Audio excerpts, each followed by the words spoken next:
Pagkatapos ng tatlong impresibong panalo sa labas ng bansa ng tinaguriang silent assassin ng Philippine boxing na si Miel Fajardo, 3 taon lamang ang nakalipas ay dumayo naman ito sa syudad ng Dubai upang dooy sagupain ang nooy undefeated at kababayan ng isa sa mga boxing legend na si Marcos Maidana na walang iba kundi ang tinaguriang El Avion o sa Tagalog ay eroplano ng Argentina na si Agustin Mauro Gauto. Sa magaganap nilang laban ay nag-uumapaw ang kumpiyansa ng rising star ng Argentina at ayon pa nga mismo sa kampo ni Gauto ay nakatuon daw ang kanilang focus sa isang future major world title bout at hindi sa magaganap nilang laban kontra kay Miel Fajardo. Sa madaling salita mga brad ay minamahina, winawalang kwentang kalaban at tila pataba lamang daw sa kartada ang tingin ng mga ito sa ating Pinoy na pambato. Ngunit hindi rin naman natin masisisi ang Argentinian fighter na ito kung bakit ganyan na lamang siya kayabang. Dahil ang totoo niyan mga brad ay may ipagyayabang din naman talaga ito pagdating sa laban. Sa katunayan nga po, sa kanyang 17 panalo ay 5 lamang ang maswerteng nakaabot sa desisyon at ang 4 pa nga sa kanyang huling tinalo ay tinapos niya sa loob lamang ng 2 round.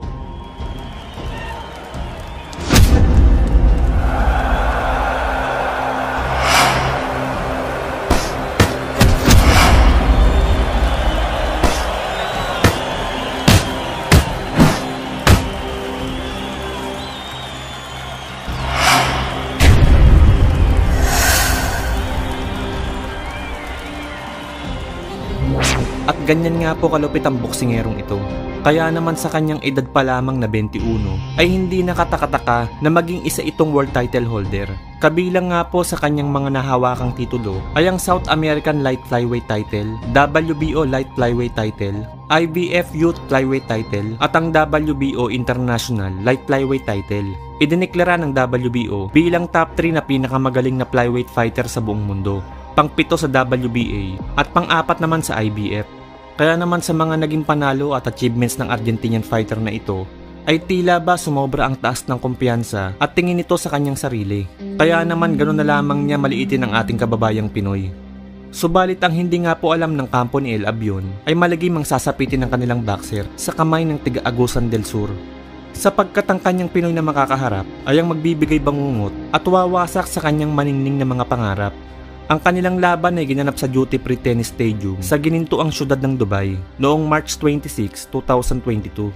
Heavy underdog po ang kababayan natin dito mga brad. Bukod po kasi sa tindi ng kartada ng undefeated na si Gauto na may 17-0 kumpara kay Fajardo na may 7 panalo, 1 talo at 2 tabla lamang ay para po sa mga hindi nakakaalam. Bago ang kanilang laban ay pilay po ang kanang kamay dito ni Miel Fajardo. Sa madaling salita mga brad, ay lalaban siya dito na tanging kaliwang kamay lamang ang kanyang sandata. Tanga-tanga nung sa ano? Sabi nga nila, Sa Dubai ba yun? yun na, kaliwa lang yun, kaliwa. Hindi nila alam. Pilay si Mel nun eh. Hindi nila alam na pilay si Mil. Ginawa ko lang si Mil doon, palakasin yung kaliwa. Yun ang tinitraining namin. Hindi man kami pwedeng matras kasi First box. kung matras kami, wala kaming pera.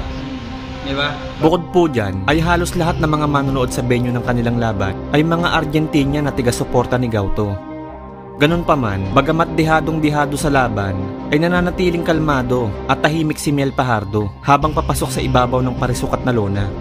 Pero habang ipinapakilala ng ring announcer ang ating kababayan, imbes na palakpakan ito bilang pagrespeto, ay kinutya, pinagtawanan at binupa ito ng mga bastos na supporter ni El Avion. Ladies and gentlemen, fighting out of Agusan del Sur, Philippines, it's Miel Fajardo!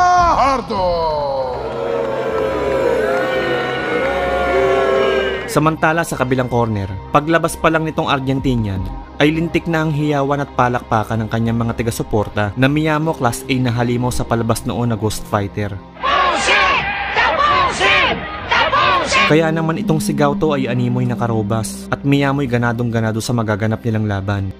Sa unang round ay puro power punch agad ang palitan ng dalawang fighter. Unang nakatama ang tiga-Argentina, subalit tila baliwala naman ito sa Pinoy.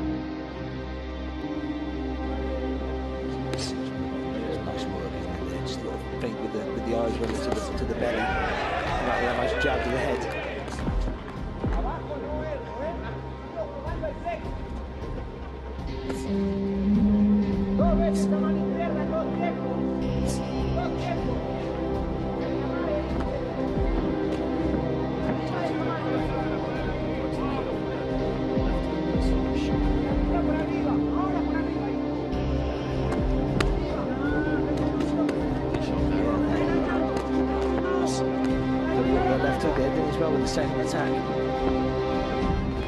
think he might feel he's hurt him with one of those body shots because he's really getting on him here, Fajardo. Let's go down to the body again there. Back up to the head when he's playing his hands go, put his punches together well.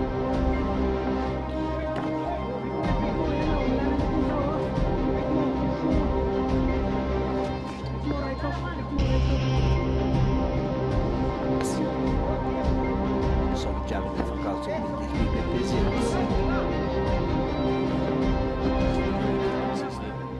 Space down when he throws that jab, doesn't he? Steps into it. Instinct. Fajardo just stays kind of on the ball. He takes his feet out well. Do you think he got through solidly with one of those body shots? Yes, and particularly the second one for me. He's just gone into a shell a bit as well. Outside. Huge thing, but something registered there definitely into the final minute. Sharp left to go there.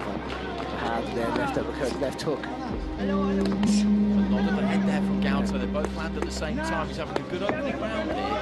Filipino fighter. He's already. At bago matapos ang round 1 ay tumama ang isang solid na left hook dito sa mukha ng tiga-Argentina, dahilan para mapahiga ito sa lona at mabilangan ng referee.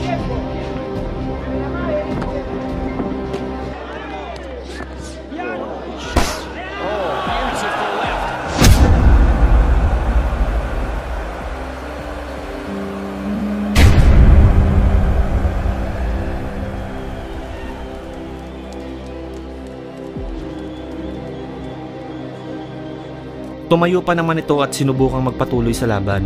Subalit sa tagpong ito ay makikitang gigil na ang Pinoy para tapusin ang laban. Maswerte na nga lang itong si Gauto at nasave by the bell pa.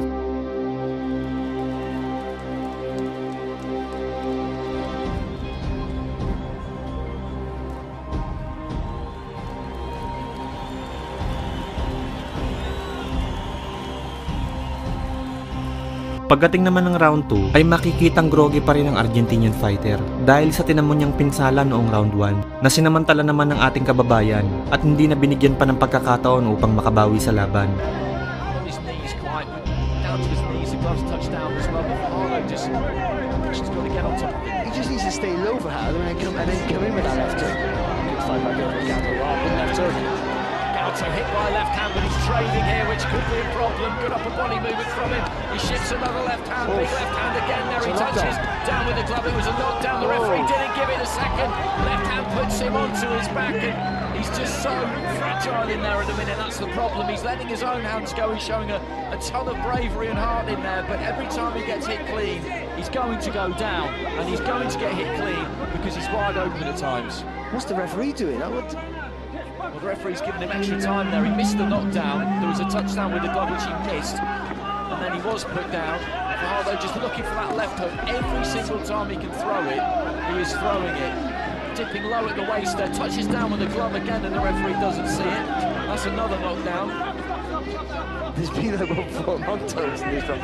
It's tremendous action, it really is. It is, it's superb. 1 minute 40 remaining in round 2. Oh, good shots. Oh.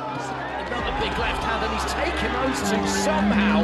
He's thrown back himself. He goes down to his knees, more in exhaustion than anything else, but the referee does count him this time. The corner are looking on there, the Argentinian corner. I don't really know how much more of this I would need to see if I were them. This is a critical stage of his career, of course. He's 17-0. But I think he's done here, and it's only a matter of time. Sa huli ay tinigil na nga po ng referee ang laban at nanalo si Niel Fajardo via technical knockout.